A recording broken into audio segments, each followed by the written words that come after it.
Ես գիտեմ այն օրը, երբ որ ես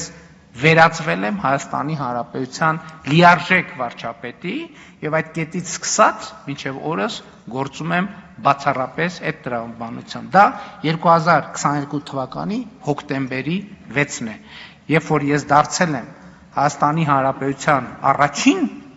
ղեկավարը, ով ճանաչել է Հայաստանի Հանրապետության տարածքային ամբողջականությունը։ Եկեք մեր ընդդիմությունը այս օրը եւ այս փաստը եւ նույնիսկ Հայաստանի սահմաններից դուրս օգտագործում են այն տրամաբանությամբ, որ ես առաջին ղեկավարն եմ, ով ճանաչել է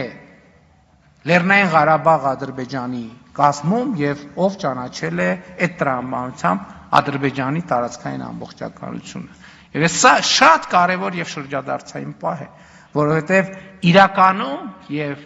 խորքային քաղաքական իմաստով եւ առարկայորեն ես զգում եմ մենք հիշենք այդ պահը։ Այդ մի ժամանակներ էր, երբ որ մենք արձանագրեցինք, որ նույնիսկ մեր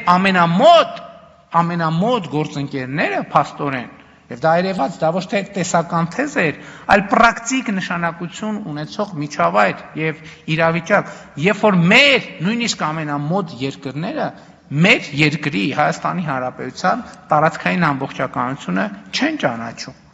Եվ սա մեզ համար շատ սթափեցնող մի բան էր։ Հենց այդ պահին էր, որ մենք ինքներս մեզ ստիպված էինք հարց տալ, բայց մի րոպե, մենք ինքներս Հայաստանի Հանրապետության տարածքային ամբողջականությունը ճանաչում ենք, որ մի հատ էլ ուրիշներից ենք նեղանում, որ Հայաստանի Հանրապետության տարածքային ամբողջականությունը չեն ճանաչում։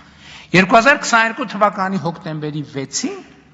ես ճանաչել եմ Հայաստանի Հանրապետության տարածքային ամբողջականությունը, հասկանալով, որ Հայաստանի Հանրապետության տարածքային ամբողջականությունը պարփակված է